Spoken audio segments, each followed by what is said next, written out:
الحدوته بتبدا بحكايه سريعه كده بتقول ان كوكب الارض ما بقاش هو الكوكب اللي نعرفه، وحاله بقى مش ولا بد يعني. وشركه هانك روبوت التابعه للحكومه قررت انها تصنع انسان آلي ولكنه بعقل بشري. المهم يا جدع بعد كده بننتقل لواحده اسمها ماريا، وهي بتفوق وتقول لهم انا كنت بغرق، فبيقولوا لها فعلا انت كنت على قارب اللاجئين والارهابيين غرقوا القارب ده، بس ما تلاقيش عقلك احنا لقيناه سليم ولكن جسمك تقريبا باش في الميه. المهم يعني يا بنتي احنا عملنا لك جسم صناعي تمشي بيه حالك كده لحد لما نشوف هنعمل فيكي ايه. فبيجي ساعتها الباشا وبيسال الانسه دي وبيقول لها هل الموضوع ده هينجح؟ فبتقول له بص يا اسطى وش كده هينجح طبعا، الاله ما بيبقاش عندها اي مشاعر ولا احساس، ولكن دي اول اله بعقل بشري عندها احساس ومشاعر وتفكير وهرمونات نكد بقى وكل اللي انت نفسك فيه سعادتك. قال لها ساعتها حلو قوي ده، اول لما تفوق هنبعتها على القطاع التاسع. ساعتها قالت له انت مستحيل تكون بني ادم، انت عاوز تعملها على انها اله. يا ابني بقول لك البنت دي بعقل بشري. قال لها يا بنتي ما انت لسه قايله انها بعقل بشري، يعني اله بس لكن بعقل بشري، هي اي هرمونات بقى وخلاص ولا ايه؟ المهم بتتعين بعد كده ميرا رائده في شركه هانك. ولو انت مش واخد بالك يا ابو الصحافه انا لحد الان ماسك نفسي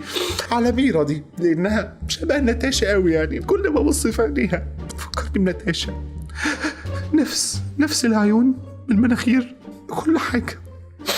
الله يرحمك يا ناتاشا، والله الله يرحمك، كل الناس بقت شايفه شكلك حتى ميرا. يلا هنقول ايه يا ناتاشا. المهم ابو الصحاب بتتعين زي ما قلت لك ميرا بعد كده رائد في شركه هانك روبوت، واول عمليه ليها بتكون مراقبه واحد متراقب من واحد تاني، فكده في اتنين بيراقبوا الشخص ده. بتعرف ان في قلق في المبنى 41. نروح احنا بالصحاب للمبنى 41 نلاقي هناك ايه بقى بالصحاب؟ نلاقي ان في انسان آلي بيخترق جسم دكتور بشري وبيسرق منه المعلومات، واللي بيتحكم فيه واحد اسمه كوزي. هنا بالصحاب بتدخل عن بيتنا ميرا وبتقتل كل اللي موجودين، طبعا مش لانها انسانه آليه، لا دي لانها ناتاشا. ولو انت بالصحاب بعد كل ده يعني لسه ما تعرفش ناتاشا فانت ما تعرفنيش تاني بقى، ما انا عشان اطلع عيني ايه بقى الله. المهم بيعملوا بالصحاب بعد كده تقرير على اللي حصل، وهناك بنعرف ان في 3 من علماء شركه هانك اتقتلوا، منهم واحد اتقتل من رجل الخدمه الآلي الخاص بيه، وده معناه ان تم اختراقه. وجاي ساعتها سايب لهم رساله بيعرف فيها عن نفسه، وكان بيقول فيها لا تتعاونوا مع هانكا والا سيتم تدميركم، خلي بالكم يعني. بتخرج بعد كده هي وباطو وكل هدفهم هو تدمير كوزي ده، ولكن باطو كاي شاب عايز يفتح مواضيع يعني، فبيقول لها ليه مش بتتكلمي كتير عن ماضيكي زي اي بنت شايفه ان كوكب الارض بيتامر عليها يعني وكده. فبتقول له ساعتها انها مش فاكره اي حاجه عن ماضيها اصلا، بس هي بتشوف لقطات سريعه كده زي ان والدها ووالدتها غرقوا وهم بيحاولوا يدخلوا البلد هنا عن طريق البحر. اصلا مشهد انت ممكن تشوفه مش مهم ولكن هو في الحياه مهم جدا، وهنعرف ليه بعدين. بعد كده وهم ماشيين بنشوف كشك صيني كده والصحاب بيظهر ويختفي كانه موجود في ذاكرتها. ايه بقى قصه المبنى الصغير ده؟ هنعرف برده كمان حبه. بيروحوا بعد كده بالصحاب لدكتوره اسمها دالينو، وبتطلب ميرا انها تدخل جوه الانسان الآلي ده وتعرف منها افكاره وايه اللي خلاه يعمل كده، وبيوافقوا ساعتها على طلبها، وبتدخل بالفعل تعرف مكان كوزي، ولكن بتفاجئوا ان كوزي عامل ليها فخ وكان هيملاها حرفيا فيروسات. فبتروح بسرعه هي وبطوا على المكان اللي شافته، وهناك بتشوف المبنى الصيني مره تانية بيختفي ويظهر، حبه يظهر حبه يختفي هكذا. ساعتها بالصحاب يظهر لها كوزي بنفس الرساله اللي بتقول تعاون مع هانكا وسيتم تدميرك. تضرب بعد كده هي عليه وبتكتشف ان هو مش موجود اصلا، وده كان في خيالهم، والمكان بعد كده بينفجر. لحد كده انا حابب اوضح لكم بس ان كوزي ده شخص بيهكر الآليين وبيشغلهم لحسابه ضد شركه هانكا اللي شغاله فيها ميرا. ترجع بعد كده الموضوع، بتفوق بعد كده ميرا في الشركه وهم بيصلحوا الاضرار اللي حصلت لجسمها، ولما بتروح تطمن على باطو بتتفاجئ ان هو ركب عدسات حراريه مكان عينيه اللي طارت اساسا في الانفجار. بيفاجئ بعد كده كوزي الدكتوره دالين وبيسالها هم اخدوا منه ايه، فبتقول له وحياه من جمعنا من غير ميعاد يا ابني انا ما اعرف حاجه، فبيقتلها لو ما تعرفيش حاجه انت مش مفيده ليا فروحي في الزباله. بتروح بعد كده ميرا والفريق مكان الحادثه، وبتشوف ميرا جهاز مع الدكتوره دالين، ولما بتشغله بتعرف ان دي قايمه بكل الدكاتره اللي اشتغلوا على مشروع الانسان الآلي اللي بدماغ بشري، وبيكون كلهم اتقتلوا ولسه فاضل الدكتوره. ساعتها بيروحوا عشان ينقذوها وبالفعل بيلحقوها، وبيقبضوا ساعتها على الارهابي اللي بيكتشفوا ان ذاكرته كانت ممسوحه اساسا ومحطوط مكانها ذاكره تانية، وكل فاكره ان هو كان رايح يودي بنته المدرسه هنا، وبيعرف ان كوزي بيتحكم في ذكرياتهم وذاكرتهم وان هو يقدر يشيل ويحط في ذاكرتهم كانهم فلاشه متفيرسه. المهم بيقدروا بعد كده يحددوا مكان كوزي المره دي فعلا، وبتروح ميرا والفريق بتاعها للمقر بتاعه. تقدر بعد كده ميرا انها توصل لكوزي ولكنها بتوصل له متكتفه، وبتساله ساعتها انت مين، فبيقول لها ان هو زيها بالظبط دماغ بشري في جسم آلي. وهنا بقى مسار الفيلم بيتغير تماما، وبنعرف ان كوزي تم تصنيعه في شركه هانك زي ميرا، وبيعرفها انها مجرد تجربه في الشركه، وان هو كان واعي تماما لما كانوا بيقطعوا اوصاله عشان يركبوا له جسم آلي، وسمعهم وهم بيقولوا ان عقله رافض التجربه بتاعتهم. بيقومها بعد كده فبتساله عن قصده يعني، فبيقول لها ان في زيهم ناس كتير كانوا بشر عاديين ولكن الشركه اخدتهم من اهاليهم ومسحت الذاكره بتاعتهم وفصلت عقولهم عشان يركبوا لهم جسم آلي. بتشوف بعد كده رينا الرسمه الصينيه على جسم كوزي، فبتعرف ان في حاجه بتربطهم ببعض، وبتروح للدكتور اولي وتواجهها باللي عرفته، فبتعترف لها ان كلام كوزي صح وان في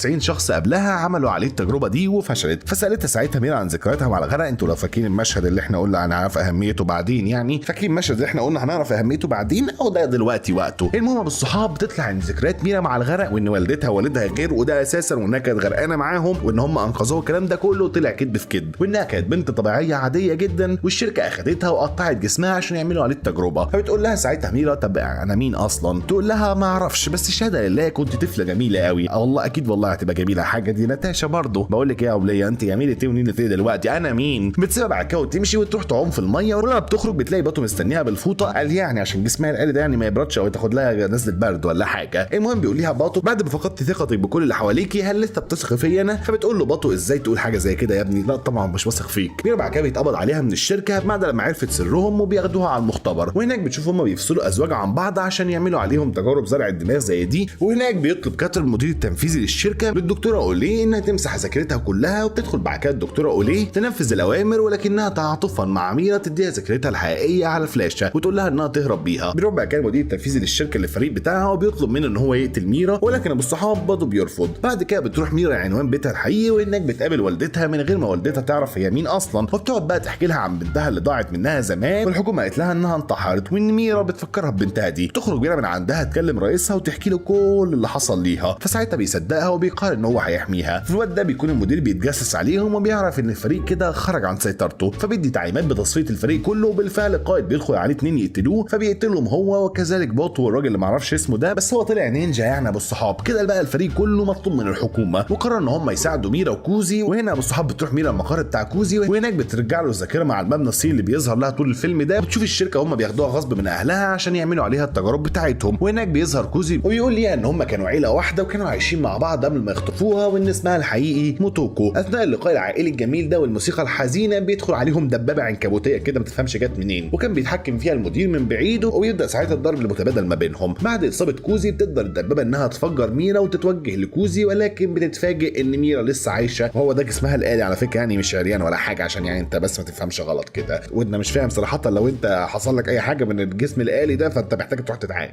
المهم تقدر بعد كده ميرا انها تدمر الجهاز التحكم بتاع الدبابه، واثناء اللقاء الدرامي الحامي ما بينها وما بين كوزي بيدخل عليهم طياره تبع الشركه وتقتل كوزي. مش عارف انا دبابه بعدها طياره فيها رجاله. المهم بيطلب بعد كده منهم المدير قتل ميرا، ولكن قائد الفريق بيسال سايتو هل ميرا بخير؟ قال له يا باشا هعتبرها بخير يا اسطى، وهو بيوقع الطياره بتاعت المدير، وبيجي باطو بياخد ميرا، وبيروح القائد بتاعهم للمدير وبيقول له ان هو لسه جاي من عند الوزير حالا بالا فعلا. وبعد شويه حوارات كده مش هتفيدنا في حاجه يعني بيقتل بعد كده المدير، وبكده بالصحاب الفريق بقى معفي عنهم من الوزاره بشكل رسمي. ترجع بعد كده ميرا بيتها الحقيقي وهي بتحكي لنا انها كانت الاولى من نوعها ومش هتكون الاخيره. وبعد كلام كتير ملوش لازمه مضمونه ان قراراتنا هي اللي بتحدد ذكرياتنا، مش ذكرياتنا هي اللي بتحدد قراراتنا. وبابا قبح بابا قبح. ايه الحدوته بتبدا عم الحاج مع عمتك لوسي، وانت اظن فاهم ان انا طالما اقول لك عمتك لوسي يعني ناتاشا يعني سكارلت جوهانسون يعني ليله النهارده بسم الله ما شاء الله يعني ايه شكلنا هنقعد نسيب بحبه حلوين. بتبقى عمتك لوسي ابو الصحاب مع صديقها كده بيتفسحوا في اجازه، وبيقول لها بقى ان هو عايزه انها تدخل الفندق تقابل واحد جوه اسمه جانجو انها تديله شنطه معينه كده، وهي طبعا بتكون مش عايزه انها تعمل اي حاجه بس يعني ايه هو بيحطها قدام الامر الواقع، ويقوم جاي ملبسها البتاع الشنطه دي كده في ايديها بكلبشات، ويقوم جاي ايه مدخلها الفندق. بتدخل طبعا هي الفندق وهي متوتره كده في نفسها، وبعد كده بيكون صاحبها واقف بره وبيتابع مشوارها بقى ايه اللي هتعمل ايه وكده، وبيشاور لها يعني ايه تخش انت تتكي على الله لحد سبحان الله يا مؤمن لما بياخد طلقه هيت شوت في دماغه كده بتجيب اجله. بعد كده ابو الصحاب بيجوا افراد العصابه اللي فشخوا الواد ده، هو بياخدوا ساعتها البت لوسي معاهم عشان تقابل رئيس العصابه بتاعهم اللي هو جانج ده. ولما بتروح بيكون في جثث كتير في الطريق كده، واول لما بتشوف عمك جانك يعني صراحه ايه اللي الراجل ده شكله هو عنيف يعني. المهم هو ما بيكونش يعرف ان هو يتكلم انجليزي، وبيخلي المترجمين على التليفون يفهموا هي لوسي بتقول ايه اصلا. بعد كده بيكتب لها رقم 140، والرقم 140 ده ابو الصحاب هو اللوك بتاع الشنطه. ولما بتفتح الشنطه بقى فيها 3 اكياس، الاكياس دي عم الحاج المخدر كده على شكل كريستال ازرق. احنا عايزين نبقى نجرب البتاع ده. لا يا اصلا انا بهزر اكيد ما تشربش مخدرات يعني غير لما تعزمني. المهم ابو الصحاب بعد كده بيجيبوا واحد مدمن كده شمام ابن 60 في 70 عشان يشم المخدر ده، ولما بيتشم ابو الصحاب الواد بيتجنن صراحه. فين عمك جنج ابو الصحاب قام جاي ضربه بالنار وموته وخلصنا منه. بعد كده يطلب منها شويه حاجات كده بس هي طبعا بترفض، فبيخلي الرجاله تضربوها عشان انت بنت ومفروض غصب عنك يا انك تتقالي اللي انا بقوله. يغمن عليها بعد كده، ولما بتفوق بتلاقي ان بطنها مربوطه تقريبا هم خدوا البنكرياس. المهم ابو الصحاب هم عملوا لها عمليه، وبعدها الرجاله بتوع جنج ده بياخدوها، وبتقابل ساعتها واحد تاني وبيكلمها وبيفهمها انها هي والرجاله اتعمل لهم عمليات. بيكون محطوط في بطنها ابو الصحاب كيس جواها المخدر الازرق اللي اسمه CBH، والسي بي اتش ده تقريبا كده بيفكرني بالفيل الازرق بس مالناش دعوه بيه. المهم ابو الصحاب بيكون مهمتها هي والرجاله دول ان هم يلفوا حوالين العالم عشان يوزعوا المخدر ده على اغلب الدول، يعني كل واحد هيروح في حته. بعد كده ابو الصحاب الرجاله بياخدوها وبيفضلوا بقى يضربوا فيها ضرب ابن لذينه كده لدرجه ان الكيس اللي كان في بطنها اتفتح جوه والمخدر بقى انتشر في جسمها كله. وساعتها ابو الصحاب بدات انها البت تتشنج كده وتترعش، فاهم انت، تضرب في نفسها وبتطير في الهواء وما تفهمش يعني. طب انا اخدتي مخدر بتطير ليه يا حاجه؟ انت ايه اللي طلعك فوق كده؟ في ايه يا نتاشا؟ مالك يا ماما؟ في ايه؟ المهم ابو الصحاب بجمله الحاجات الغريبه دي يعني بنروح بعد كده نشوف البروفيسور صامويل، واللي ده ابو الصحاب كان قاعد بيدي محاضره بيتكلم بقى عن دراسات عن الدماغ والعقل البشري وعن قد ايه يا ابو الصحاب احنا عالم تافه وبس بنستخدم 10% من قدرات عقلنا. ويا لهوي بقى لو استخدمنا اكتر من كده، ده احنا بص يعني ما بالك بنستخدم 10% وعملنا كل المصايب دي في الدنيا، امال لو استخدمنا 100% هنعمل ايه يا راجل؟ هننقرض والله العظيم. بيسالوا عاجل كده من اللي قاعدين يعني نفس السؤال اللي انت سالته دلوقتي، لو استخدمنا 100% يا ابو الصحاب هنقدر نعمل ايه؟ فالدكتور هنا بيبص كده يقول له عارف سؤالك ده والله العظيم انا مش عارف ارد عليه. والله يا ابني ما انا عارف يعني مش عارف هنعمل ايه. المهم ابو الصحاب بعد كده بنروح نشوف لوسي واللي فات من الاغماء اللي هي كانت فيه ده، وبتقوم جايه قايمه كده قاعده على الكرسي مره واحده. بعد كده بيدخل عليها واحد من العصابه وبيبص لها كده اللي هو يا موزع فاهم انت يلا مش عارف ايه وكده. بقول لك يا ابن ولا لو قربت من ولا سيب الموظف حقه تلزمني يا ابو الصحاب، هتقرب منها هطلع عين امك. المهم ابو الصحاب هو بيبص لها فهي بتبص له عشان ايه فاهم تغريه يقرب منها تفشخه على طول. انا معلمها الحاجات دي. المهم ابو الصحاب بتقدر بعد كده انها تضربه بمنتهى الحرفيه والجمدان والسرعه وبتموت امه. بعد كده تاخد المسدس بتاعه وبتطلع بره بتقتل كل الرجاله اللي موجوده عشان انتوا عالم. المهم ابو الصحاب يعني هم الرجاله دول كانوا قاعدين بياكلوا فهي بتقوم جايه طفحه الاكل اللي هم كانوا بياكلوه معلش خلاص بقى انتوا متوا مش هتاخدوا الاكل. بعد كده ابو الصحاب بتاخد شنطه وبتطلع تشوف تاكسي، بتلاقي اتنين واقفين بتاكسي وتقوم جايه ضربه واحد منهم في رجله وبتخلي التاني اللي واقفين يسوق بيها للمستشفى عشان تشوف ايه المفتوح في بطنها ده. المهم ابو الصحاب وهي في السكه بتلاقي نفسها قادره انها تسمع وتشوف اي حد بكل سهوله ويرص من على بعد كمان. بسم الله ما شاء الله الحواس بتاعتها بقت عاليه فشخله، تحسها دير ديفل كده في نفسها، بس هي ايه بتسمع يعني دير ديفل بيسمع بس لا دي بتسمع وتشوف. المهم ابو الصحاب لو توصل للمستشفى بتلاقي نفسها قادره بكل سهوله دي انها تقرا اي حاجه مكتوبه قدامها حتى لو لغه غير لغتها اساسا. وبتوصل الاوضه بتاعه العمليات وبتلاقي الدكاتره بتعمل عمليه الراجل كده وبتشوف فيها الاشعه بتاعه التحاليل وبتلاقي ان هو عنده ورم في المخ فبتقوم جايه قتلاه. لا بقول لك ايه وسع لي كده بس ابو الصحاب الراجل ده كده على جنب كده تعالى بس ايه شيل الجثه دي وتعالى ايه افتح لي الجثه اللي قدامك دي. المهم يعني بتقول للدكتور كده الراجل ده كان هيموت ومش هيعيش عشان الورم اللي في مخه ده ما كانش ليه علاج. بعد كده بتهدد الدكتور بالسلاح عشان يخرجوا الكيس اللي جوه بطنها. المهم ابو الصحاب وهم بيعملوا لها عمليه بتقوم جايه متصله بامها وبتقول لها انها قادره انها تعرف وتحس بكل تفصيله جوه جسمها زي دمها وحرارتها وكل حاجه حرفيا، وقادره انها تفتكر ذكرياتها زي ما تكون بتحصل دلوقتي حتى لما كانت بيبي صغنون. عارف انت اللي هو لسه نازل من بطن امك كده بترضع يا فاكر الحاجات دي مش فاهم ازاي ده ناسي امبارح انا اكلت ايه. المهم ابو الصحاب بتفضل تعيط كده وبتقفل مع امها وبتقول لها انها بتحبها. بعد كده الدكتور بيطلع الكيس وهي بتقول له على الماده دي واللي هي سي بي اتش. فالدكتور بيقول لها ان الماده دي بتنتجها اجسام الستات الحوامل بعد لما بتولد باسبوعين عشان تساعد يعني انها تعوض الفقد اللي هي حصل لها من الكالسيوم والحاجات دي يعني. بعد كده بتخرج البت لوسي وبتروح لعم الجنج ده وبتقتل كل الرجاله بتوعه وبتحط ساعتها سكينتين في ايديه، سكينه في اليمين وسكينه في الشمال عشان يثبت كده من ده. المهم ابو الصحاب بتقوم جايه بعد كده داخله جوه ذكرياته عشان تعرف الرجاله بتوعه دول راحوا فين بالظبط بالماده دي عشان هي عايزه ايه انها تمنعهم. بتبدا بعد كده تعرف اماكنهم وبتروح بعدها لصديقتها وبتقعد عندها وبعد كده بتشوف في الكمبيوتر كل الابحاث بتاعت عمك صامويل ده. بعد كده بتقراها كلها في غضون ثواني حرفيا وبتتصل بيه ساعتها وبتبدا تكلمه وبتقول انها قدرت انها تتحكم في حوالي يعني كده يا مؤمن 20% بس من عقلها. انت متخيل كل الحاجات دي هي 20% من عقلها، وانها قادره والصحاب بال 20% دول تاخد بالك بال 20% دول انها تتحكم في كل التكنولوجيا وانها تظهر على الشاشه مثلا وتستخدم يعني فاهم ريموت كنترول عن بعد كده. طبعا عمك صامويل بيترعب اللي هو شايفه اللي هو فيه يا جدعان ايه اللي حصل ده؟ هو طلع بجد؟ انا الكلام اللي كنت بقوله ده كنت فاكره هبد والله العظيم، ده طلع بجد ولا ايه؟ المهم ابو الصحاب بيتفقوا في الاخر ان هم لازم يتقابلوا. بعد كده بتقفل معاه وبنشوف تاني يوم بتدي وصفه طبيه لصديقتها كده وبتقول لها ان في مشاكل عندها في الكبد والكلى فاهم انت وتقريبا يعني انت هتموتي. المهم ابو الصحاب بعد كده بتسيبها وتمشي وبعدها لوسي بتلاقي اخبار في التلفزيون عنها وعن انها موتت مريض في المستشفى وانها دلوقتي البوليس بيدور عليها. فبتقدر انها بمنتهى السهوله واليسر انها تغير لون شعرها والستايل بتاعها من غير حتى ما تلمس في وشها اي حاجه يعني اللي هو ايه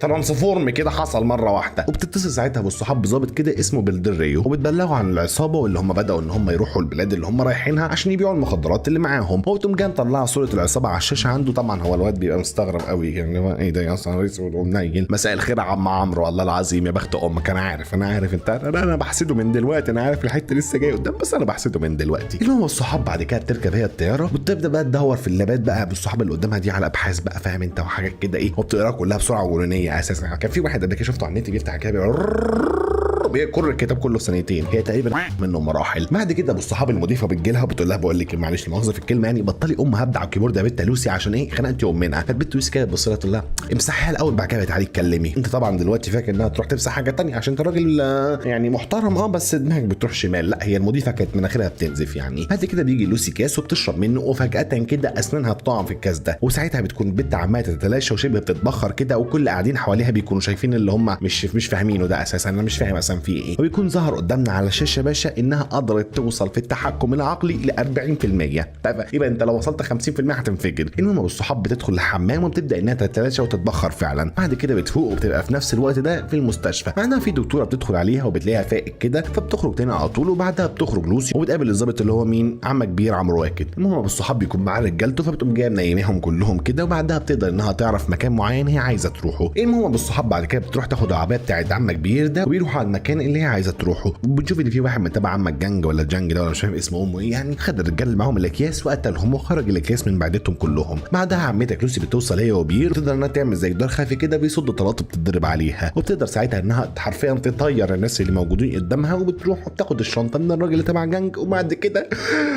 يا اسطى بتقوم جايه بايسه عمرو واكد وبتمشي يا اسطى بص عمرو واكد يا اسطى، وانا اللي عمال اسم عليها بقالي كتير فشخ بتاع سنه ونص ولا حاجه، ما حدش عبرني. ماشي يا عمرو ماشي يا اسطى ماشي، مردودها لك يعني خلي بالك بس ماشي.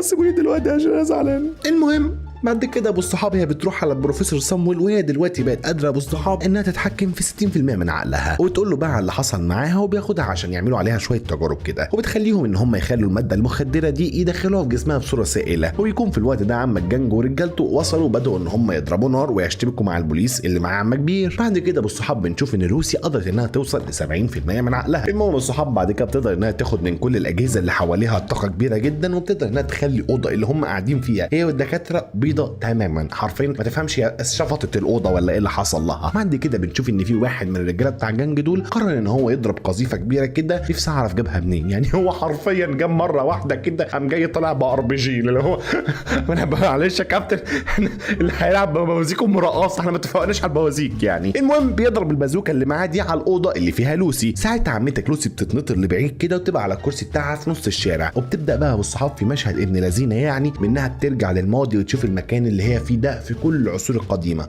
لحد لما بتوصل لقرد كده. ودي رساله مبطنه يا ابو الصحاب من صناع الفيلم ان الانسان كان اصله قرد، ولكن دول عالم ملحده مالناش دعوه بيهم. المهم ابو الصحاب بعد لما بتلمسه بتبقى قادر انها تروح في كل زمان بالعالم. بعد كده ابو الصحاب بتكون وصلت خلاص ل 100% من التحكم في عقلها. بيجي هنا عم الجنج عشان يضربها بالنار بس هي خلاص بتكون تلاشت واختفت. ساعتها ابو الصحاب هي سابت زي هارد كده للبروفيسور صامويل عشان يعرف بقى ان هو يكمل بحثه بقى فاهم عن الموضوع ده. بعد كده عم كبير بيقتل عم الجنج، ولما بيسال صامويل عن لوسي راحت فين يعني بيجي له رساله كده على التليفون مكتوب فيها انا ايفري وير. هو اكيد مش كاتبينه انا ايفري وير يعني، هي كاتبينه انا في كل مكان يعني حاجه شبه كده. بعد كده ابو الصحاب بنشوف ان عم الجنج مات وكده لوسي اختفت. بس بعد ما بس عمرو واكد يا اسطى.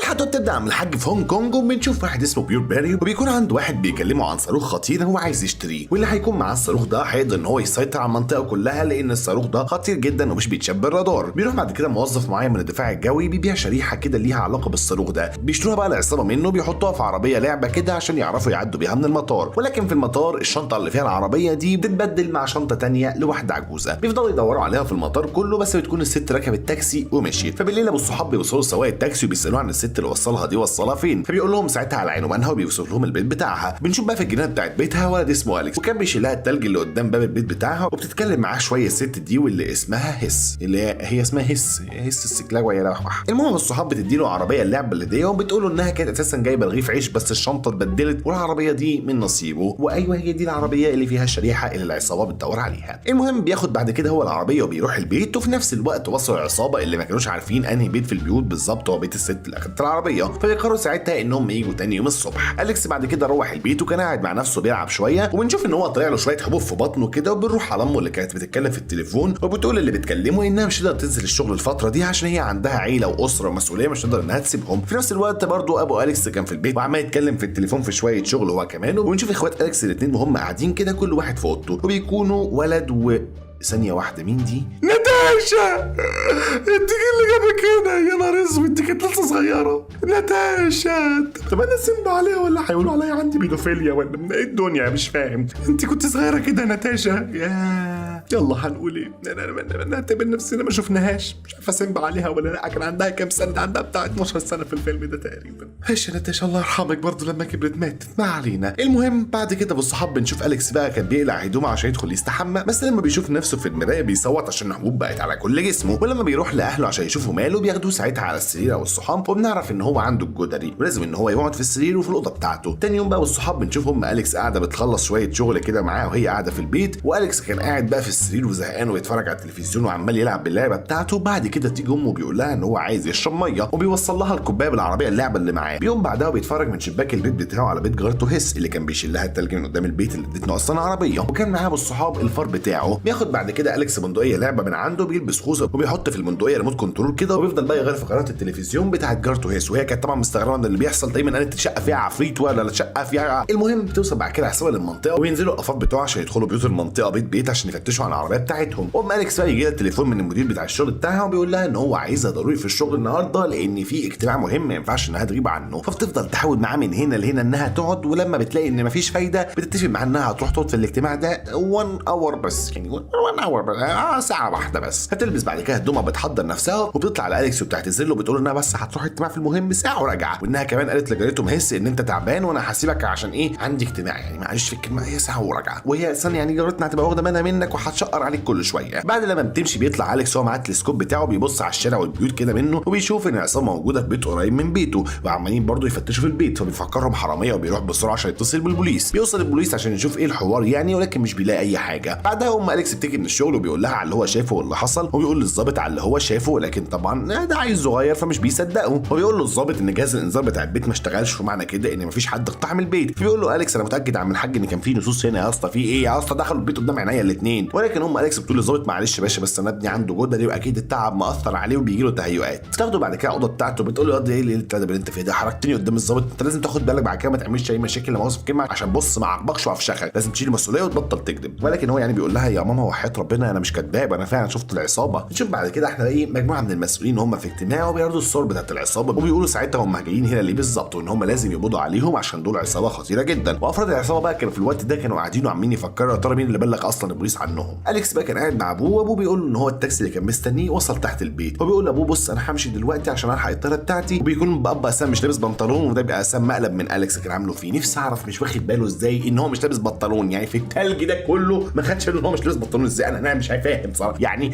معلش في الكلمه ما فيش حاجه عندك تلجت من تحت لمؤاخذه يعني.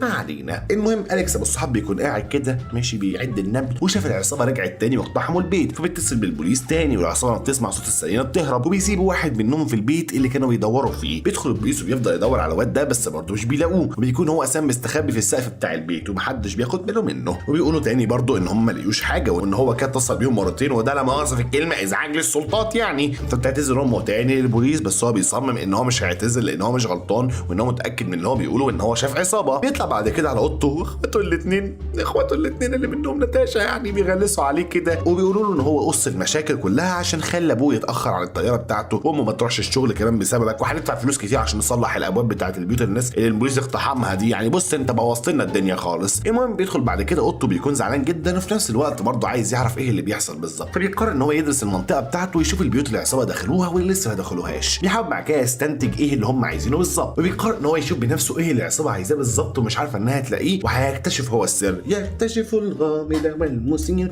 يستنتج بالعقل الكثير. تاني يوم ابو الصحاب بيعرف ان العصابه داخل البيت كمان، فبيحط كاميرا في العربيه اللعبه وبيتحكم فيها بالريموت من بعيد، وبيعدي بعد كده بيها الشوارع وبيدخل البيت اللي فيه واحد من العصابه. بيشوف بقى الراجل ده العربيه وبيقول للباقي ان العربيه فيها كاميرا بتصوره. بيحاول بعد كده ان هو ياخد العربيه، ولكن اليكس بيقدر ان هو يتحكم فيها بالتحكم الريموت كنترول ده، وبيبعد عنه بيشغل التلفزيون بعدها عشان يشتت الراجل بتاع العصابه. بيتصل بعد كده بالبيت اللي فيه الراجل وبيخلي البغبغان بتاعه هو اللي يكلمه عشان فاهم الصوت وكده، وبيخلي بعد كده اليكس العربيه تهرب من البيت بسرعه، ولكن العصابه بتمسكها ويشيلوا بعد كده الشريط اللي فيه الكاميرا منها، وخلاص كانوا هياخدوا اصلا العربيه، ولكن بيقدر اليكس ان هو يتحكم فيها من تاني، بيفضل يهوش كده العصابه اللي هو ولا يروح شمال ولا حاسب كده، هتحس ميسي بيلعب يعني. كاميرا بابا، كاميرا بابا، انا باشا بابا. المهم بيرجع تاني العربيه للبيت بتاعه، ولكنه مش بيلاقي الشريط بتاع الكاميرا. بيحاول بعدها يعرف ايه العصابه عايزاه من العربيه دي بالظبط، وبيفككها بعد كده وبيلاقي جواها الشريحه، فبيتصل بعدها بالقوات الجويه وبيقول لهم ان تقريبا كده الشريحه دي تبعكم، وبيقول للظابط على الارقام اللي عليها عشان يكشفوا عليها ويعرفوا اذا كانت فعلا بتاعتهم ولا لا. والعصابه بقى كانوا قاعدين في الوقت ده بيقرروا ان هم هيروحوا على بيت اليكس عشان ياخدوا الشريحه. تاني يوم الصحاب وما اليكس بتتكلم مع عياله وبتقول لهم ان هم يقعدوا مع اليكس في البيت تاني يوم يعني عشان ما يسيبوهوش لوحده. المهم دلوقتي بيجي تليفون للبيت ويترد ام اليكس، وبنلاقي ان في واحده من العصابه هي اللي بتكلمها وبتقول لها انها ام واحد من صحاب اليكس، واليكس كان اخد عربيه بتاعت ابني وانا عايزه العربيه، معلش في الكلمه. وكان اليكس بيحاول يفهم امه ان دي واحده من العصابه بتضحك عليها اساسا، ولكن هي بتكون مش مصدقاها طبعا، وبتتفق مع الست انها تيجي تاخد عربيه تاني يوم.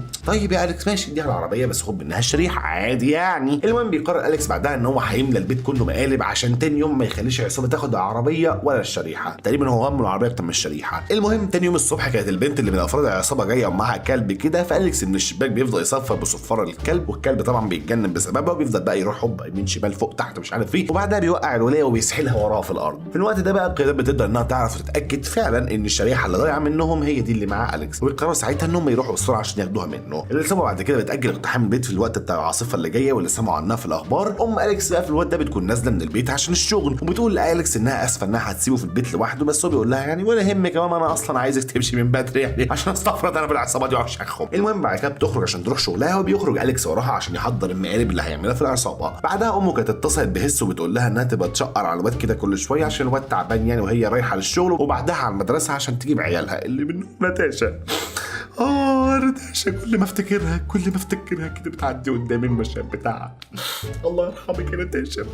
المهم بالصحاب كانت ومحدش بقى يطلع بقى في كومنتات يقول لي اصل ده حرام تترحم على مش عارف فين، يعني دي شخصيه خياليه يعني عشان بس ما احبش بس منكم. ما علينا. كانت هس بعد كده بالصحاب خرجت من بيته في طريقها لاليكس، ولكن بتيجي العصابه بيكلموها وبيعملوا عليها حوار يعني ان هم جالهم طرد وراح لها هي بالغلط. بيستدرجوها بعد كده للجراج بتاع بيتها وبياخدوها جوه وبيحبسوها يكتفوها ويكتموا بقها، انا مش حابه تموتوها بالمره. المهم بيحاولوا بعد كده ان هم يدخلوا بيت اليكس وهو كان محضر اول مقلب ليهم بره البيت، ولما بيحاولوا ان هم يدخلوا بيفضلوا يتجربوا من الاسلاك اللي هو حاططها لهم، وكل ما يحاولوا ان هم يدخلوا البيت بيقعوا في مقلب من اللي اليكس عاملها. الواد ده تفهمش الدماغ بتاعته دي دماغ ايه اساسا، لحد لما في الاخر ابو الصحاب بيقدروا للاسف انهم يدخلوا البيت. كان في الوقت ده ام اليكس بتتصل بيه عشان تطمن عليه وبيقول لها بص انا زي الفل، ويعني ما فيش عصابه دخلت البيت وشويه شويه هتطلع تفشخني، لا انا زي الفل انا زي الفل والدنيا تمام. بعد كده العصابه بتدخل الاوضه وبيدوروا عليه بس هو بيقدر يستخبى منهم في وسط الهدوم. دلوقتي بقى القيادات الكبيره في البلد بيروحوا لام اليكس في المدرسه وبيسالوها عن اليكس، وبيقولوا لها ان هو بلغ ان هو معاه شريحه مسروقه من وزاره الدفاع الجوي، وان اللي سرق الشريحه ده يبقى عصابه تابعه لجماعه ارهابيه في كوريا الشماليه. وام اليكس بعد كده هي واخواته والراجل اللي كان واقف معاهم كلهم بيستغربوا من اللي هو بيقوله. ما زال اليكس في الوقت ده بيعمل مقالب في العصابه وهم ما زالوا بيدوروا عليه. بيبقى بقى الفار بتاع اليكس بتاعه بيساعده في ان هو يوقف العصابه. ما تفهمش الفار ده برضه ايه الذكاء بتاع امه ده. وبتشوف بعد كده واحده من العصابه ان الفار ده اساسا خرم لبس زميلها يعني، فلما بتيجي تضرب الفار بتضرب زميلها بالغلط، لا مؤاخذه هي جت فيك يعني، وللاسف يا اسطى هو جت في مكان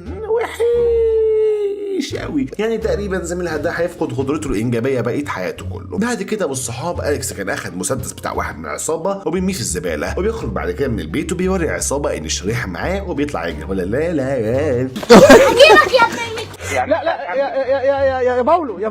يا باولو ما انتش يا باولو. بيقرروا بعد كده اتنين من العصابه ان هم ينطوا له من الشباك على الترامبولين تحت الشباك، بس هو اساسا كان برضه مقلب اساسا وكان خارم الترامبولين وبيوقعهم في حبه ميه ساقعه كده تلج حلوين يعني. البنت الثالثه بقى اللي في العصابه بتقع في المدخنه، وبيروح بعد كده الهس اللي كانت يا عيني مش قادره تستحمل البرد اللي هي فيه ده، وبيلاقي فجاه واحد من العصابه في وشه تن تن تن تا. بياخد بعد كده منه عربيه، ولكن لما بيفتشها مش بيلاقي الشريحه. بيقول له بعد كده اليكس ان هو يدخل الوليه اللي اسمها هس دي بيتها تاني ويفكها عشان هي عجوزه يا عيني وهتموت من البرد اللي هي فيه ده، ولكن الراجل بيكرف له بيطلع له كده مسدسه عشان يهدده بيه. لو انت معلش الكلمه انت عيل هتعمل ايه يعني. ولكن اليكس ابو الصحاب بقى ايه في الوقت ده بيفضل يضحك كده ويقول له ان هو بدل المسدس اللي معاه ده بواحد لعبه، والمسدس الحقيقي بقى بيطلعه اليكس قدامه. يا ده الذكاء ده، الواد ده دماغ بنت لذينه، خلي بالك تقريبا ده اذكى واحد في السلسله كلها، يعني اذكى من العيال اللي فاتوا كمان بتوع هوم الون، مش موضوعنا. فالراجل بقى ابو الصحاب بيطلع يجري منه، لو عيل صغير في ايده مسدس اقل حاجه هيديك طلقه في مؤخرتك. ولكن ابو الصحاب بيطلع ان المسدس اللي كان مع اليكس لعبه اساسا. بعد كده اليكس بيفك كيسه وبيدخل هو وهي البيت بتاعها، وبتشكره على اللي هو عامله، بتفضل تتكلم معاه شويه لحد ما البوليس بيوصل وبيقبض على العصابه. بتيجي بعد كده ام اليكس وبتاخده بالحضن وبتقول له والله انا اسفه ان انا ما صدقتكش يا ابني. بعد كده اليكس بيدي شريحه للظابط اللي بيقول له ان هو بقاله 7 سنين بيطارد المجرم زعيم العصابه دي وما كانش بيعرف ان هو يقبض عليه. والله احنا متشكرين يا اليكس، يعني انت طلعت اجدع مني. بعد كده بيتقبض على باقي العصابه، وكان الزعيم بتاعهم مستخبي في مكان كده فيه العاب ناريه، فالبغبغان بتاعه اليكس بيولع في الصواريخ دي اساسا، والبوليس ساعتها بيجي ياخد المجرم ده هو كمان في السكه. بيروح بعد كده ابو اليكس البيت بالليل ويشوف ان في اصلاحات بتحصل فيه، وبيعرف من عياله اللي منهم ناتاشا يعني اللي اليكس عمله، وان الشركه بتاعت الشريحه عطتهم مكافاه كبيره جدا على الموضوع ده. وكان طبعا ابو اليكس فخور بيه جدا وبيديله عربيه لعبه هديه. والله يا انت انا عايز اديلك محل العاب كله اشتريه لك، انت راجل عظيم يا اليكس والله. بنشوف بعد كده ان العصاب خلاص بيتصوروا عشان هيتسجن. عارف انت الصور اللي هي 3 في 6 اللي بياخدوها المجرمين دول بيخشوا السجن، هي دي الحدوته. بتبدا بالراجل الكبير ده وبيشوف في التلفزيون نهايه الجزء الاول لما توني قال ان هو ايرون مان بقى والشقلباظات دي، وبينادي على ابنه ايفان بيقول له خد يا ابني تعالى هنا. ولما بيروح ايفان للعجوز بيقول له يا ايفان يا ابني انت المفروض تكون مكان توني، وبيموت هو خلاص، فاهم ان هو بيقول له الكلمه وبيموت خلاص.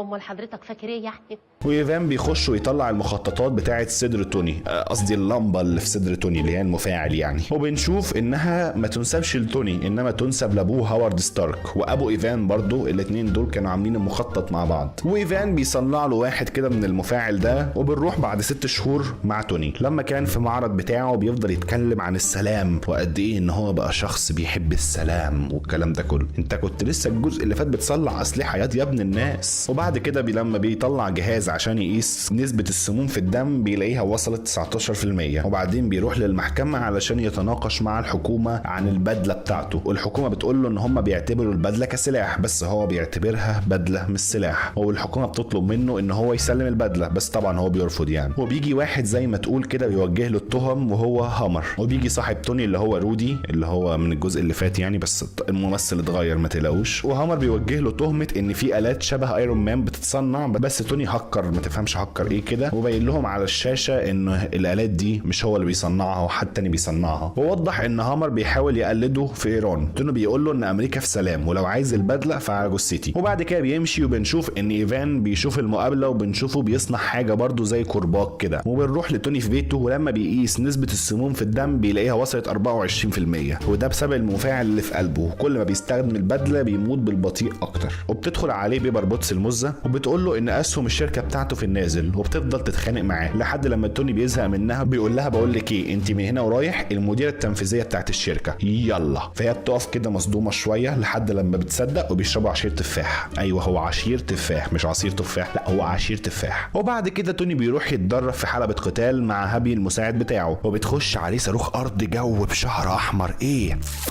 فورشيكا واللي هي ناتالي، وبيطلب منها تخش الحلبة وبتبص لي بصه انا قلبي كان هيقع بسبب البصه دي.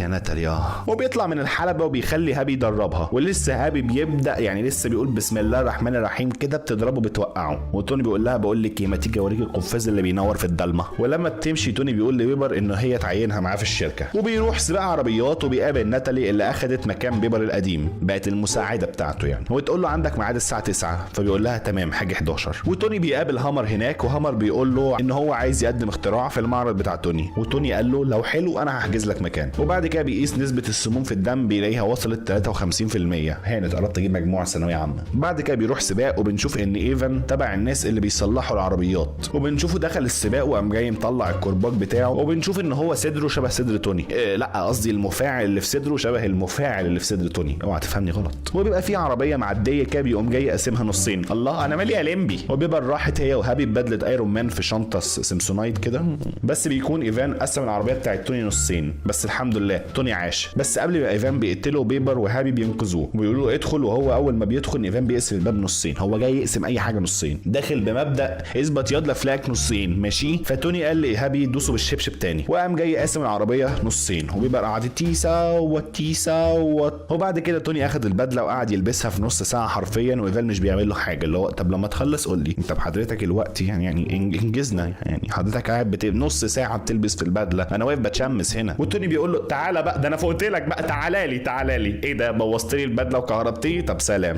بس بعد كده توني بيقدر يقرب منه وبيضربه وبيهزمه بالشلوط. وبعد كده الشرطه بتيجي وبتحبسه، وتوني راح بيقابله في الحبس وبيديله شويه نصايح عن الكرباج وازاي يحسنه. هتقول لي ليه؟ هقول لك والله ما انا اعرف، اسال توني. وايفان بيقول لتوني لو عرفت تخلي اله ينزف الناس هتفقد الايمان بيه، والدم هيبقى موجود في الميه واسماك القرش هتيجي تشرب الدم. انا ما فهمتش اي حاجه، انت فهمت حاجه؟ المهم يعني ان هو قصده ان هو عمل كل ده عشان يقلل من هيبه توني، واي مجرم بعد كده ما يخافش منه ويفشخه عادي. وبعد كده بيمشي توني، ولما ايفان بيجي له الاكل بيكون فيه سي 4. السي 4 ده اللي هي قنابل السي 4 يعني. وبيجي له برده واحد شبه ايفان. ايه ده سواء هو اللي شبه ايفان ده بيجي في الاكل برده ولا ايه؟ المهم ان هو بيقدر يهرب من البوليس وبيلاقي نفسه في المطار وقدامه هامر. بيتفقوا مع بعض ان ايفان هيدمر توني ستارك وهامر هيديله كل الموارد اللي هو هيحتاجها. وبيحصل اللي كان متوقعه ايفان، وان كل الاعلام اتقلب ضد توني. ورودي بيخش لتوني وبنشوف توني حالته بتسوء جدا. وبنرجع مع هامر وايفان وبنشوف ان هامر عنده آليين شبه توني كتير جدا، بس كلهم محتاجين تطوير ومحتاجين مساعده ايفان. وايفان بيقدر يخترقهم بسهوله، وهامر بيطلب من ايفان انه يطور البدله دي لدرجه يخلي توني موديل قديم بالنسبه له. وبنفهم الاختراع اللي عايز يقدمه في معرض توني هي البدله. وبنرجع لتوني وبتشوف التسمم وصل في الدم ل 89%. المجموع ده لو جبته في ثانويه عامه يبقى عظمه. وبنروح اخر حفله عيد ميلاد ليه وبيشغل الدي جي بتاع البدله، اللي هو ما تفهمش انت بتعمل ايه، انت واخد بدله صب يا ابني، انت عبيط يا ابني، انت بتعمل ايه؟ هو بيقعد يرقص بقى ويشرب بقى، فاهمه وبقى ايه وايه، فهمت مين؟ وبيقعد بقى يسكر بقى فاهم، ويشرب بقى ويلعب ويرقص وخمر ونساء وقمه في الانحطاط. وبيبر بتحاول تهديه شويه، بتقول بس يا بابا اهدى حبيبي. بيقول لها بقول لك انا مش شايف قدامي ومش هقف، لقد هارمنا لهذه اللحظه. ورودي بيمسك بدله ايرون مان من الجزء اللي فات، وكده بيبقى في ايرون مان توني وفي ايرون مان رودي، وبيفضلوا يخبطوا في بعض وخد بوكس، لا انت خد بوكس، لا خد بوكس كده لحد ما لما البيت بينفجر. بس بيظهر ان رودي بياخد البدله بيقدمها للقوات بتاعه الجيش، وبنشوف توني هو بياكل دونت بالبدله. انت مستخدم البدله اسوأ استخدام في العالم. وبيجي له واحد بعين واحده وبيطلب منه ينزل ويسيب الدونت. وبيقعدوا في مطعم بنعرف ان اسمه نيك فيوري، افتكروه كويس نيك فيوري. وبعد كده بتخش عليهم ناتالي وبنعرف ان اسمها ناتاشا رامونوف، افتكروها كويس برضه هنحتاجها بعد كده، واللي هي شغاله جاسوسه مع نيك فيوري. وتوني بيبص لها كده وبيقول يا ولاد الايه دول بقلشوني. وناتاشا بتخبط توني بحقنه وبنشوف ان السم اللي في دمه راح، وبنفهم ان هي اديته زي مسكن بس ده مش علاج. وبنروح مع ايفان وبنشوف انه بيعمل بدله عن بعد، يعني مش لازم يبقى جواها حد، لا هي عادي بدله بلا بلا بلا بلا بلا بدله بلا بلا ايه بقى. وبنرجع لتوني ونيك فيوري وبنفهم ان ابو ايفان كان شغال مع ابو توني اللي هو هوارد ستارك، وبسبب ان ابو ايفان كان عايز يبيع المفاعلات اللي عملها هوارد، ابو توني اضطر ان هو يطرده. وبنفهم ان نيك فيوري كان شغال مع هوارد، او هوارد كان اللي كان شغال مع نيك فيوري الله اعلم يعني. ونيك بيدي توني صندوق، بس قبل ما يفتحه بنروح لرودي وبنشوف ان هو جابه هامر علشان يزودوا البدله بالاسلحه. وبنرجع لتوني تاني وتوني بيفتح الصندوق بيلاقي مخططات بتاعه المفاعل بتاع الطاقه اللي كانت مع ايفان في اول الفيلم، وبيلاقي فيديو لابوه وهو بيتكلم عن المفاعل وعن نظريات المفاعل. وما غارت عليه بابا سعادتك. هو راح المكتب بتاعه وبيعتذر لبيبر على اللي حصل في عيد الميلاد، بس هي مش بتقبل الاعتذار، وبعد كده بياخد حاجاته وبيمشي. ولما بيرجع توني البيت بيقدر ان هو يوصل لعنصر كيميائي جديد بديل للبلاديوم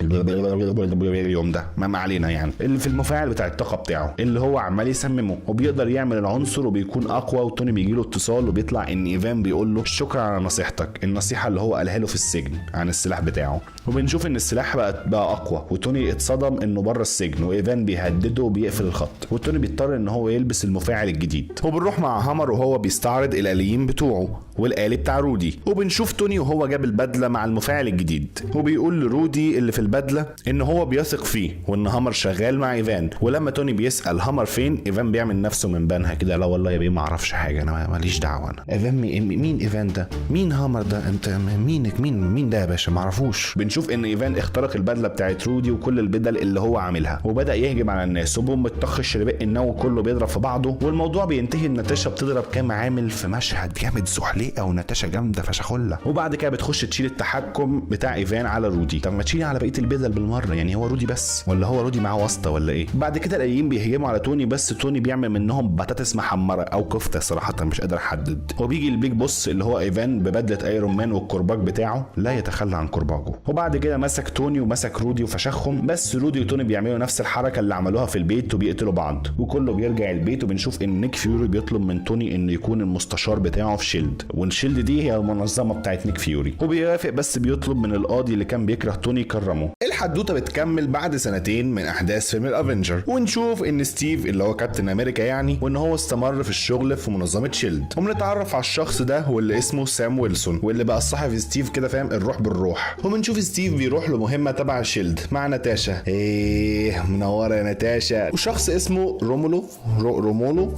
وما علينا. وبنفهم ان المهمه عباره عن انهم هيحرروا شويه اسرى على سفينه. اسرى دي اللي هي جمع سفينه، او مش مفرد اسراء، لا. وبتحصل معركه خفيفه كده وبتخلص المهمه، ولكن بنشوف ان ناتاشا مكمله وبتاخد بيانات من هناك رغم ان دي مش المهمه. وبعد كده بنروح لمقر شيلد، وبنشوف ستيف ونيك فيوري بيسالوا عن حوار البيانات اللي اتاخد، وفيوري بيعرفوا ان شيلد شغاله على اسلحه لردع اي خطر بيهدد الارض، زي اللي حصل في احداث فيلم الافنجر اللي انت لو ما اتفرجتش عليه فانا ايه يعني هزعلك. والبيانات اللي ناتاشا اخدتها دي هتساعدهم في ان هم يعملوا مشروع للسلاح ما. وبعدين بيروح ستيف لمتحف اتعمل للابطال اللي في الحرب اللي دافعوا عن امريكا، وبيشوف ذكريات صديقه باكي وبيحزن عليه، ولما بيفتكروا بيشوف برضه ذكريات حبيبته بيجي. يا فين ايامك يا بيجي. وبيروح بيته بنشوفه بيكلم حد، وبنعرف ان الشخص ده يبقى بيجي لما عجزت. يا نهار اسوح ومنيل. لا خلاص خليكي زي ما انت يا بيجي. المهم بيكلمها وكل شويه بتفقد الذاكره وتقول له انت ابن مين يا ابني؟ ابن مين ايه ياما؟ انا كنت مش بايسك من شويه والله. وبنشوف بعدين نيك فيوري وهو بيحاول يفتح البيانات اللي ناتاشا جابتها له، بس مش بتتفتح، فبيروح للمسؤول الكبير بتاع شيلد وبيطلب منه ان هو ياخر المشروع شويه. وبعدين بيركب عربيته وبنشوف ان بيحصل له محاوله اغتيال من ناس زي البوليس ومصممين يقتلوه، ولكن العربيه بتاعته بتكون محصنه نوعا ما، وبيحصل مشهد اكشن كبير وبيطردوه. وفجاه بنلاقي شخص شكله غامض كده بيحاول يقتل نيك فيوري، ولكن نيك فيوري بينجح وبيهرب. وبنشوف ستيف وهو مروح البيت وبيسمع صوت في الشقه بتاعته، وبيدخل بتسلل كده بس بيلاقي ان ده نيك فيوري، ونيك فيوري بيحاول يوصل له بشفره كده ان شيلد خلاص اخترقت فاهم انت؟ اخترقت.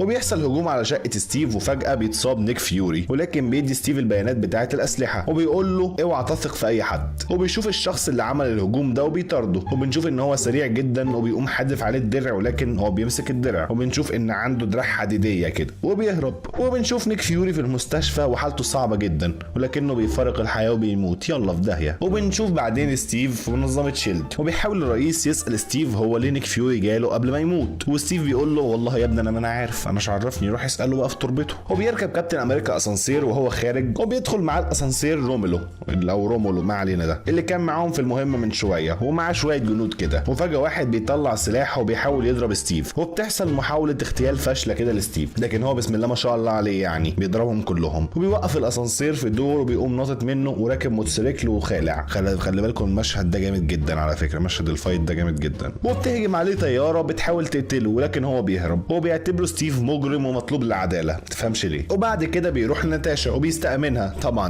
ناتاشا دي امينه جدا، وراحوا مكان عشان يفتحوا الفلاشايه دي اللي عليها البيانات، وبيكون في شويه عملاء من شيلد في المكان، فبيعملوا ان هم اتنين مخطوبين كده وبيبوسوا بعض. يا ابن المحظوظه يا ستيف. وبيقول لها ان هو اخر مره بس فيها كانت في الاربعينات مع الحاجه بيجي يعني. وبيروحوا المقر بتاع الاسلحه اللي عرفوه عن طريق الفلاشه، ولما بيوصلوا بيعرفوا ان اللي بيتحكم في كل ده حاجه يبقى زي ذكاء اصطناعي كده لدماغ دكتور زولا اللي كان شغال مع ريد سكال. يعني مش هقول لك بقى روح اتفرج على ملخصات يعني، انا مالي. وبيقول لهم ان هايدر لسه مستمره وانها موجوده جوه شيلد، وبيشغل مدفع وبيحاول يموتهم، ولكنهم الحمد لله بينجوا. مش مهم ستيف، المهم ناتاشا. وبنشوف الرئيس بتاع شيلد في بيته مع الجندي الخارق اللي قتل نيك فيوري او السوبر سولجر، وبنعرف ان هو اسمه ويلتر سولجر او الجندي الشتائي يعني. وبيروح ستيف وناتاشا لصاحبهم عشان هم بيثقوا فيه، وبيقعدوا هناك عنده، وبيخطفوا عميل من شيلد واللي هو اصلا يعني تبع هايدرا. وبنشوف سلاح سام فاهم، واللي هو عباره عن جناحات، وبيبقى اللقب بتاعه فالكون. فالعميل بيقول على جثتها اتكلم، فبيقوموا رامينه من فوق المبنى يلا، فسام بيقوم جاي طاير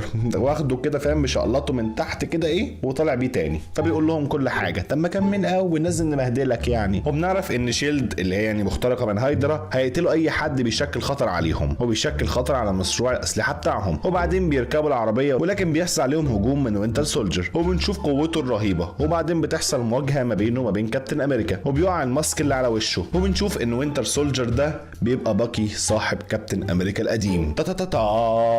وبعد كده بيحكي ستيف لناتاشا وسام عن باكي، وان هو وقع من قطر في الاربعينات جوه الحدود بتاعت هايدرا. وبنعرف ان هايدرا اخدته ومسحت الذاكره بتاعته وعملت عليه شويه تجارب كده وخلوه سلاح بتاعهم. وبيقابلوا عميله بتوديهم لمكان، وبنشوف ان نيك فيوري لسه حي. يخرب بيت امك انت ما بتموتش، تمام انت بتفكرني بلوكي يا اسطى. المهم بيقول لهم على خطه وبيمشوا عليها، فبينفذوها وبيتسلل كابتن امريكا وفالكون جوه شيلد. وبيقول في المايك لكل الموظفين ان شيلد مخترقه، ويمكن الشخص اللي جنبك يكون تبع هايدرا وانت مش عارف، عادي جدا. وبيقول لهم على كل حاجه، وان هم حاولوا يقتلوه ويقتلوا نيك فيوري كمان. وكلهم بيطلعوا المسدسات على بعض، واتنكرت ناتاشا ودخلت للرئيس وثبتته بالمسدس. وبعد كده بيدخل نيك فيوري دخول رايق سبب حرايق، بس بيكونوا هم خلاص اصلا اطلقوا المشروع بتاع الاسلحه. وبتحصل معركه طويله عريضه، وبيطلع ستيف على احد الطيارات يعني، ومعاه فلاشه تقدر توقف الاسلحه كلها. فبيركب وينتر سولجر الطياره وبيطلع له، وبتحصل ما بينهم معركه، وبيحاول ستيف يفكروا بان هم كانوا صحاب في يوم من الايام. فوق يا صاحبي فوق. وبيكون فالكون في مواجهه مع اللي انا مش عارف انطق اسم امه ده، وبتنتهي بان اللي مش عارف انطق اسم امه بيقع تحت المبنى وبينهار عليه. وسام بتلحقه ناتاشا بالطياره، وستيف بيعرف يوقف الطيارات، وبيكون ستيف وباكي في مواجهه. وبرضه بيحاول يفكروا لحد لما ستيف بيرمي الدرع وبيقول له انت صاحبي انا مش هحاربك عيب كده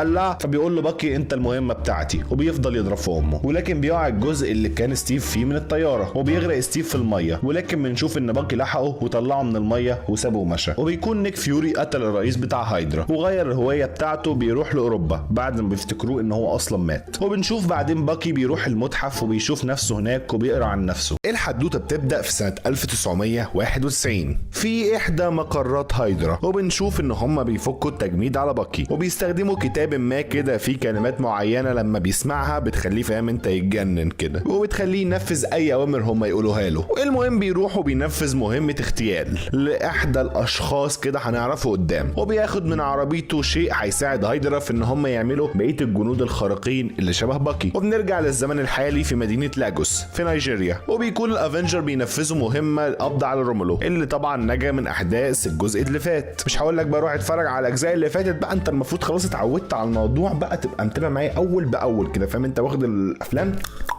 ورا بعض. المهم بتحصل ما بينهم وما بين رومولو شويه مطاردات، وكابتن امريكا بيتعارك معاه شويه، وقبل ما يقبض عليه كان هيفجر نفسه، وفي ناس ومدنيين حواليه، فطبعا ما ينفعش ان هم يسيبوه يعمل كده. ولكن واندا بقى حاولت تساعد، بس هي ما ساعدت يعني، فرفعته في السماء كده سيو سيو، بس بسم الله ما شاء الله عليها يعني، هو انفجر في المبنى كده فاهم، وموت كل الناس اللي فيه. والمبنى ده كان تبع دوله بتاعت واكاندا، واللي هي اساسا دوله مش موجوده في العالم الحقيقي، هي في عالم مارفل بس. وبنروح لعمك توني ستارك، واللي بيكون بيستعرض التكنولوجيا ما كده اخترعها بتتلاعب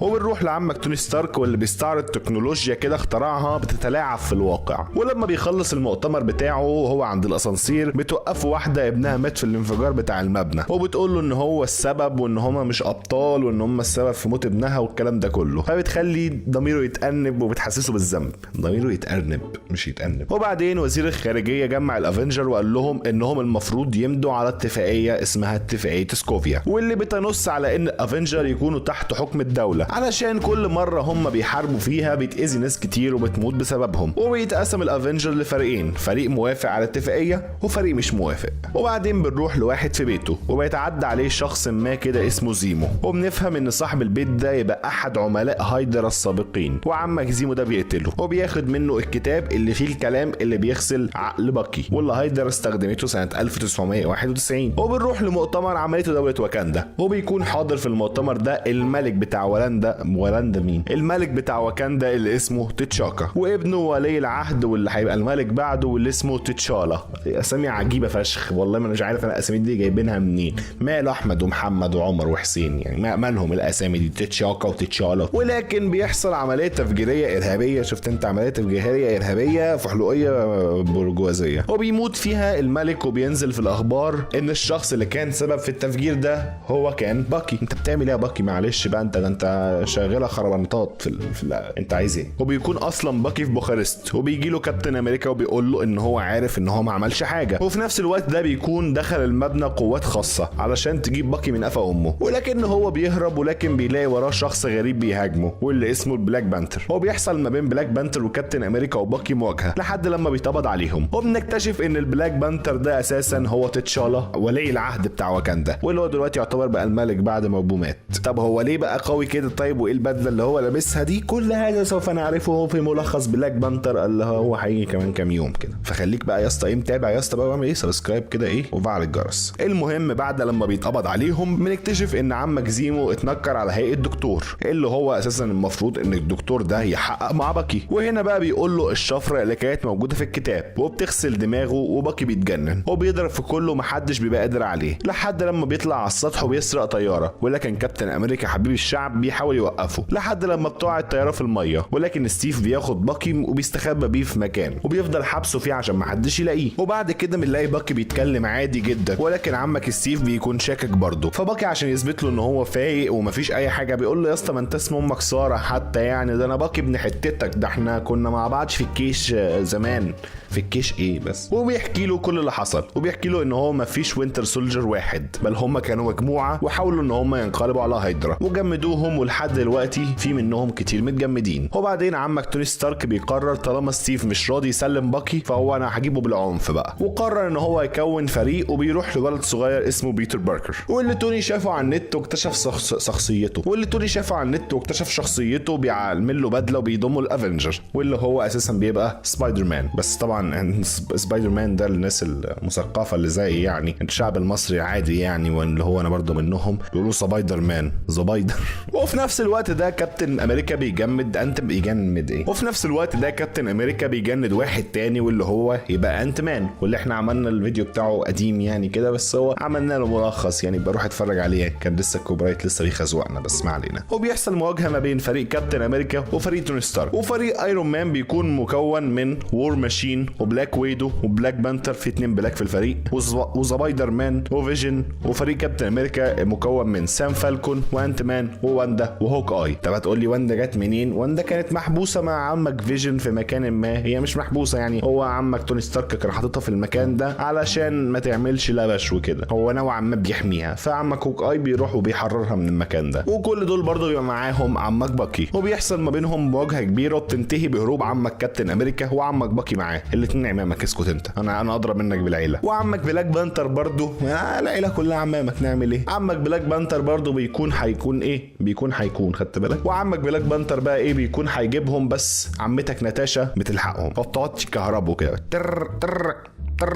انا بعمل ايه؟ وبتخليهم ان هم يهربوا بالطياره. وبكده هي بقت خاينه ليهم بما انها ساعدت كابتن امريكا وباكي. وور ماشين بيحاول يلحق الطياره اللي فيها كابتن امريكا وفيها باكي، ولكن عمك فالكون بيكون وراه بالمرصاد. فعمك توني ستارك بيقول لفيجن ان هو يضرب سام فالكون، ولكن الطلقه ما بتجيش في سام وبتيجي في وور ماشين، والبدله بتاعته بتتعطل وبيقع على الارض وبيتشل. فبيحبسوا باقي فريق كابتن امريكا في سجن معزول كده. وبعدين اكتشف توني ستارك ان باكي بريء، وان زيمو ده يبقى تبع سكوفيا، وان هو ينفذ التفجير اللي موت الملك. فبيروح للسجن وبيعرف مكان كابتن امريكا وبيروح يساعدهم، وبيكون بلاك بانتر مراقب اللي بيحصل كله وبيروح وراه. ولكن لما بيروحوا بيسمعوا صوت برنزيمو اللي هو زيمو يعني بيتكلم ويقول ان هو قتل باقي الوينتر سولجر كلهم وهم لسه متجمدين، وهو جابهم هنا عشان هدف ما. وهنا بيشغل فيديو المهمه اللي باكي نفذها في سنه 1991، وبيشوفوا توني ستارك، وبنكتشف ان الاشخاص اللي باكي قتلهم دول بيبقوا ابو وام توني ستارك. وهنا توني بقى عمك توني فاهم انت بيجيله بقى الحاله بقى وبيبقى عايز يقتل باكي. وفي نفس الوقت اللي كابتن امريكا شايف ان هو بريء وان هو ما عملش ده بمزاجه وان هو كان تحت سيطره هايدرا، بتحصل ما بينهم هم الثلاثه مواجهه، وبتبقى مواجهه جامده فشخ. كل واحد بيقعد يضرب في التاني شويه وتك تك تك تك، وبيحفل عمك باكي وعمك كابتن امريكا على خالك توني ستارك بقى، فاهم انت، وايه مدعكه يا برو. المهم بتنتهي المواجهه دي كلها بان توني ستارك قطع لباكي دراعه، مش الدراع الحقيقي لا الدراع الحديدي بتاعه، وكابتن امريكا بيدمر البدله بتاعت ايرون مان ومش بيقدر ان هو يقتله. وبعدين بيقول ايرون مان ان الدرع اللي معاك ده يبقى الدرع بتاع ابويا وان انت بتستحقهوش وسيب الدرع بقى لو سمحت. فبيقوم جاي سايبه له، اللي هو معلش بقى ده حاجه ابويا بقى وانا حر فيها لا مؤاخذه. وبعدين بنشوف بره بلاك بانتر بعد لما سمع كل ده وبيروح لبارن زيمو لكنه مش بيقتله، وبيقول له ان هو مش هيعمل زيهم وان هو يخلي الغضب والانتقام ان هم يسيطروا عليه. يا عم اقتله ونخلص يا عم من امه. وعمك بارن زيمو بيعيط وبنفهم هو ليه عمل كل ده، لان اصلا لما كانوا في سكوفيا في الاحداث اللي حصلت في فيلم ايدج اوف الترون اهله كلهم ماتوا بسبب الانفجار اللي حصل، وان هو قرر ان هو ما ينتقمش بنفسه عشان هو طبعا مش هيقدر عليهم، فقرر ان هم يخليهم يخبطوا في بعض. وبلاك بانتر بيسلم زيمو للسلطات وبيبعت كابتن امريكا رساله ايرون مان بيقول له فيها ان هم هيكونوا موجودين لما يحصل اي خطر وهيساعدوا مهما حصل، وبيعتذر له وبيسيب له موبايل يتواصل معاه عليه وبيقول له لو احتجتني هتلاقيني. وده بيحصل في نفس الوقت اللي بيروح كابتن امريكا في السجن وبيحرر باقي الفرقه بتاعته اللي محبوسه. وفي اخر مشهد في الفيلم بنشوف باكي راح واكاندا عند بلاك بانتر وجمد نفسه هناك لحد لما يلاقوا حل للسيطره اللي بتحصل عليه دي. والله يا جدعان مارفل دي جدعاوي، اول لما عرفوا اني بحب ننتشر راحوا عاملين ليها فيلم مخصوص. والله بص والله العظيم الحمد لله احنا مش نتكلم.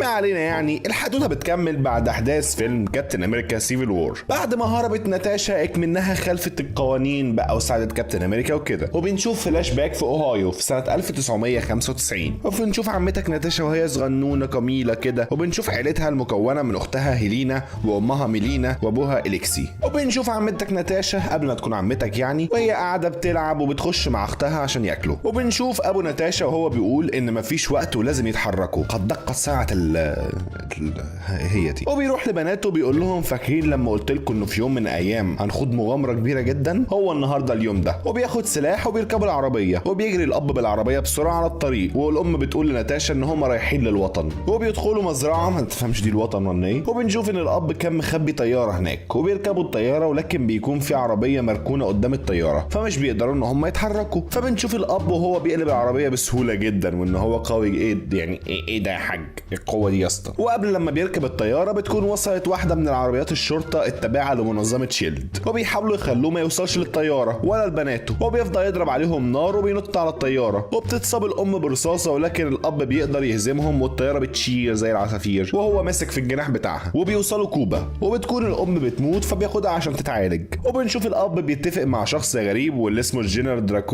دراكوف وبنشوف الاب بيتفق مع شخص غريب واللي اسمه الجنرال دراكوف وبيقول له فين البنات اللي اتفقنا عليهم، فبيشاور على بناته. يا وسخ. واول لما العسكري بيقرب لناتاشا اختها بتاخد منه المسدس وبتتعصب ولكن الاب بياخد منها المسدس. وهيلينا اخت ناتاشا بتقول له ما ينفعش تاخدوها دي مجرد 6 سنين يا اوغاد. وهنا العساكر بتخدرهم وبتاخدهم وبياخد ابو اليكسي الدميه بتاعت ناتاشا. وبنشوف ان في بنات كتير جدا مخطوفين وبنشوف ان هم بيتدربوا في مكان اسمه الغرفه الحمراء او الريد روم وبيكبروا عشان يطلعوا جواسيس وقتله محترفين وكده. وبنشوف ناتاشا بعد 21 سنه البطل كبر يا حاج، البطل كبر يابا. وبنشوف انها في مطارده ما بينها وما بين الشرطه الفيدراليه بعد احداث فيلم سيفل وور، ولكن ناتاشا بتكون على سفينه وهربانه. وعلى الجانب الاخر في المغرب بنشوف هيلينا اخت ناتاشا واللي هي كبرت برضه بقت قاتله محترفه وبقت مزه محترفه. والمهم انها شغاله تحت قياده دراكوف والمنظمه العجيبه بتاعته. وبنشوف اثناء ما هيلينا في مهمه وبتقتل واحده علشان تاخد الشنطه بتاعتها وهي دي المهمه بتاعتها، ولكن قبل لما تموت بترش عليها حاجه حمراء كده ما تفهمش دي ايه. فبتفوق هيلينا اللحظه وده معناه ان البنات اللي في منظمه دراكوف او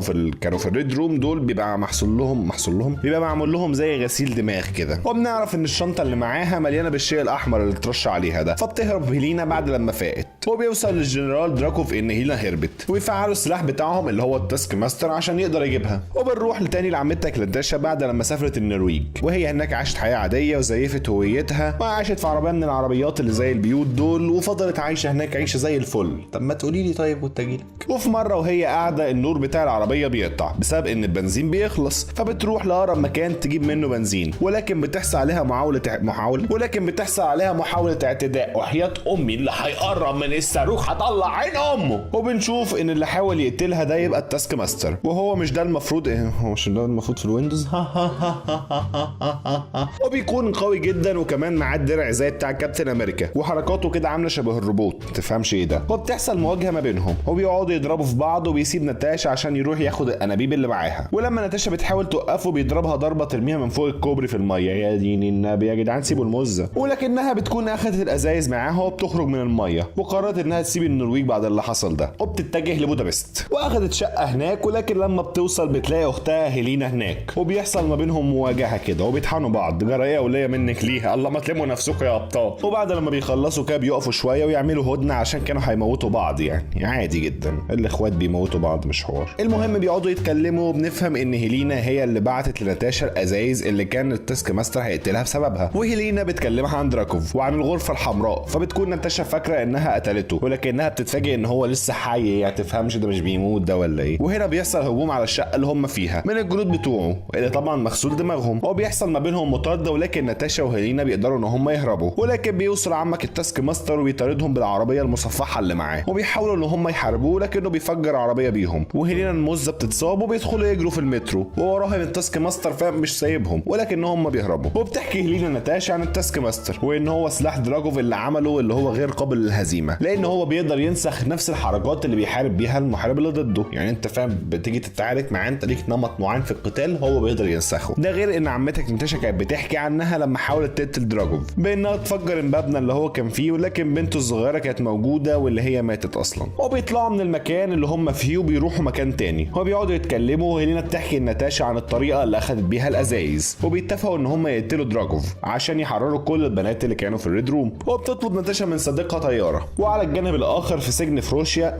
وعلى الجانب الاخر في سجن فروسيا برضو تاني وعلى الجانب الاخر في سجن فروسيا بنشوف اليكسي، واللي يبقى بيلقب نفسه بالريد جارديان او الحارس الاحمر. وبيوصل له بريد من بره السجن، فبيروح عشان يستلمه، وبيكون عباره عن لعبه وبيكون جواها سماعه وبيحطها وبيسمع فيها ناتاشا بتقول له روح للباب اللي هناك ده عشان هنهربك. وبيضرب الجنود وبيروح ناحيه الباب، وبيجري وبيحاول يضرب كل الجنود اللي في طريقه لحد لما بيخرج وبيوصل لطياره وبيهربوا. واول لما بيركب هيلينا بتديله البوكس، فاهم انت على اللي عملوا فيهم هم صغيرين. وبنفهم ان ناتاشا وهيلينا بيبقوا بناته بالتبني، وبيسالوه عن مكان الغرفه الحمراء وبينكر ان هو بيعرفها. ولكن ناتاشا بتقول له ان هو المفروض عارف بما ان هو صاحب دراكوف، واليكسي كان صاحب دراكوف بسبب ان دراكوف خلاه اول بني ادم خارق في الاتحاد السوفيتي، بني ادم خارق زي كابتن امريكا، وان هو كان نفسه يبقى اقوى واشهر من كابتن امريكا كمان. وبعدين دراكوف حطه في السجن مدى الحياه بلا سبب كده، فاهم مزاجي. ومدينه اللي هي المفروض امهم فضلت شغاله كعامله كده في الغرفه الحمراء، وبيروحوا ليها عشان يعرفوا مكان دراكوف. وبيروحوا البيت وبيقعدوا. بيحاول اليكسي يلبس بدلته القديمه ولكنها بتكون ضيقه حبتين ثلاثه حبتين قوي. يعني هو بيلبس بدلته وبيكون شكله عبيط جدا. يعني بسم الله ما شاء الله عليك يا اليكسي، عايش كابتن امريكا مين يا ابن الهبله بقى، مش عايزين نتكلم. ولكن ام الوطي خاين الزباله بتكون بلغت عمك دراكوف ان البنات عندها، وفعلا بتوصل قواته وبيحصل مواجهه ما بينهم وبين اليكسي. واليكسي بيدافع عنهم ولكنه بيتصاب طار من الاسهم المخدره وبيقع، والام بتساعد في ان البنات يتقبض عليهم. يا ده انت واطيه قوي. وبيروحوا لدراكوف في الريد روم واللي طلعت قاعده عسكريه في السماء كده، وبيروحوا وبيكونوا هيمسحوا ذاكره البنتين. طب يعني مسحوهم وبعتوا لي ناتاشا كانها مراتي مش هو. وفي اثناء ما دراكوف بيكلم ميلينا بيلاحظ ان هو بيكلم ناتاشا، وبيشيل الماسك بتاعها وبيطلع فعلا ان دي ناتاشا، وان كده الام مش خاينه ولا حاجه، هي بس عملت خطه عشان يعرفوا مكان الريد روم. وبتهرب هيلينا قبل ما يمسحوا ذاكرتها. وفي اثناء ما ناتاشا هناك بنشوف ان التاسك ماستر ده يبقى بنت دراكوف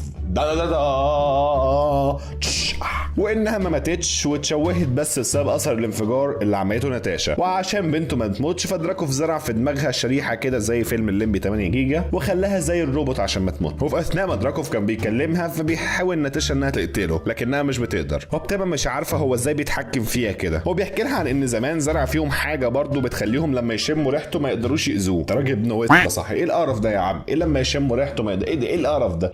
سدوا مناخيرهم دلوقتي، يعني سدينا مناخيرنا هيقتلوني عادي يعني. وبتوصل التاسك ماستر وبتحصل ما بينها وما بين اليكسي مواجهه، وبتحصل ما بينهم مواجهه عنيفه وكانت فعلا صعبه لان اتنين اقوياء فشخ يعني صراحه. وبيكون بيحكي دراكوف عن كل البنات اللي هو مشغلهم في انحاء العالم وان هو بيتحكم فيهم عن طريق التابلت اللي في ايده. وشفت التابلت بتاعت ثانويه بقى بيتحكم في الناس ماشي. وهنا ناتاشا بتعمل حركه ذكيه كده، وانها بتحط راسها تحت الترابيزه وبتكسر مناخيرها فبتفقد حاسه الشم. دم. هو بتقدر انها تضرب دراكوف وبتعمل منه بطاطس محمره، يعني ما سدش مناخير، لا اكسرها، لا انا اكسر مناخيري اسدها ليه يا عم الله. ولكن عمك دراكوف وهو بيتعمل منه بطاطس متحمره بيكون استدعى كل البنات عشان يجوا يحاربوا، وناتاشا بتحاول تواجههم لوحدها، ولكن هنا بترمي اختها كل الازايز اللي بتفوقهم، هو يفوق كل البنات، وبتكون الريد روم بتقع فبيهربوا، وبتلاقي ناتاشا نفسها قدام زنزانه التاسك ماستر، وبتحس بالذنب انها عملت فيها كده، فقررت انها تفتح الزنزانه وتسيبها تعمل اللي هي عايزاه فيها، ولكن بتكون الارض اتكسرت فبتتحدف ناتاشا بعيد، وبتوصل اخت ناتاشا الطياره اللي كان دراجوف وجنوده هيهربوا بيها، وطلعت وضربت المحرك، وبكده هي قتلته الحمد لله وخلصنا منه، وقعت من فوق الطياره فبتاخد ناتاشا باراشوت كده وبتنط وراها وبتلحقها، وبيكون جا وراها التاسك ماستر، وبيحصل ما بينهم مواجهه، وبتفجر ناتاشا ازازه الماده الحمراء في وشه، وبتفوق الحمد لله، وناتاشا قامت قايله لها انا اسفه يا بنتي والله عادي يا قمر ولا يهمك، يا دوبك فجرتيني بس وانا صغيره وشوهتيني وخليت ابويا يتحكم فيا لمده سنين طويله ويعاملني كروبوت والحاجات دي كلها، بس والله كل ده يهون يعني يهون عشانك جميل والله يا حبيبتي، يا امان الله بقى انت، امان الله، سلام يا ماما، سلام يا حبيبتي، باي باي. وبتجري عمتك ناتاشا على اختها اللي بتكون خلاص وصلت بامان، وبيكون وصل هيلينا واليكسي بسلام، وما حصل لهمش اي حاجه، وبيحصل ما بينهم لحظه اسريه جميله كده، حياة ربنا انتوا عيله خنازير. وبنتفاجئ بوصول منظمه شيلد، وبتطلب من ناتاشا ومن اسرتها ان هم يهربوا، وبتفضل ناتاشا، وبنشوف اللي حصل بعد اسبوعين، وهي ان ناتاشا هربت وقصت شعرها وصبغته عشان تغير شكلها، وطلبت من صاحبها طياره نفاثه عشان تروح وتحرر باقي الاعضاء من الافنجرز المحبوسين، وتحرر باقي، وطلبت من صاحبها طياره نفاثه عشان تروح تحرر باقي اصحابها اللي محبوسين من الافنجرز، وبس كده. استنوا باقي الحدوته في فيلم افنجرز انفينيتي وور.